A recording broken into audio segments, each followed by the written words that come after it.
In the heart of Babylon, a mighty empire stood, towering walls, glorious palaces, and an arrogance that reached the heavens. But tonight, something was about to shake the very foundation of this kingdom. King Belshazzar, the ruler of Babylon, a man who thought he could mock the very God of heaven through a feast.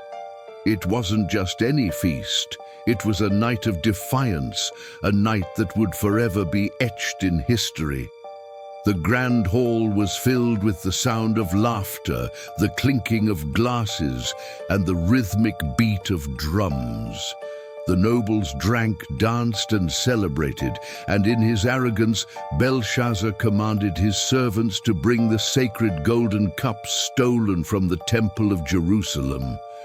"Bring me the cups," he boomed. "Let us drink from them and mock the God of Israel. Let our feast be one of rebellion." The servants obeyed, bringing the ancient cups, and the guests cheered as they drank from them, praising their gods of gold, silver, and stone.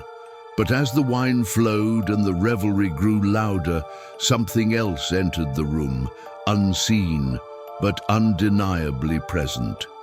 It was a presence from beyond the earth, a force of divine power that none could control or comprehend. The music stopped. Suddenly there was silence. The laughter died away. The guests froze in their places, unable to move or speak. All eyes turned upward in shock and terror as a hand, a glowing, disembodied hand, appeared in midair. It hovered there, floating, defying all reason and logic. The hand began to write on the wall, glowing letters that none could understand. The room grew cold, a chill sweeping through the air, and the guests gasped in unison. The king's face turned pale, his knees shook beneath him. He could not speak, his mouth dry as dust. In a panic, he called for his wise men, his sorcerers, and his magicians to come and interpret the words, but none of them could.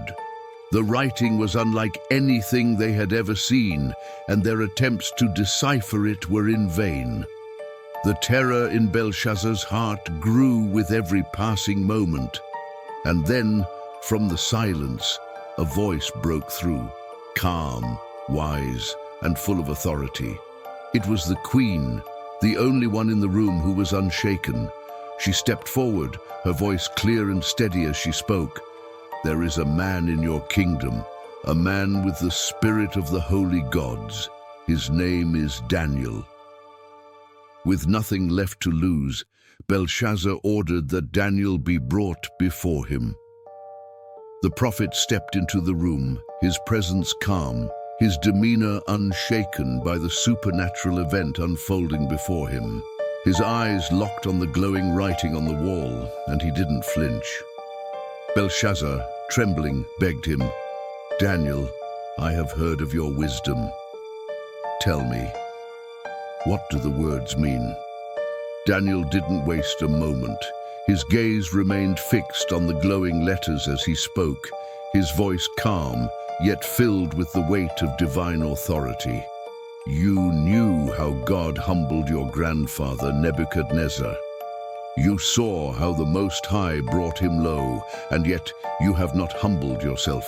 You have dishonored the Lord of heaven. Therefore, this is the message God has written."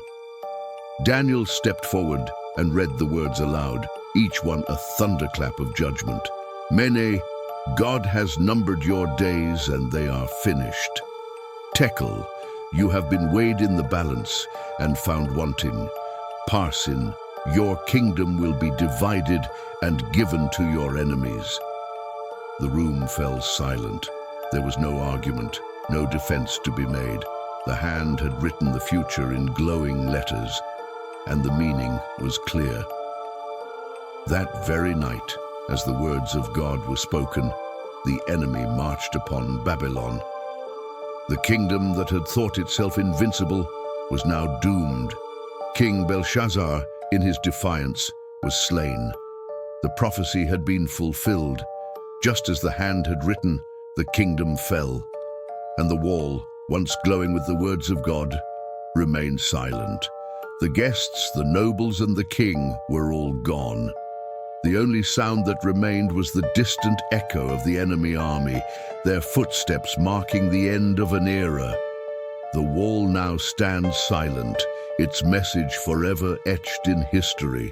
But remember, if you ever forget God and mock his authority, be on guard. For there may come a day when the hand returns to write a warning that none can escape.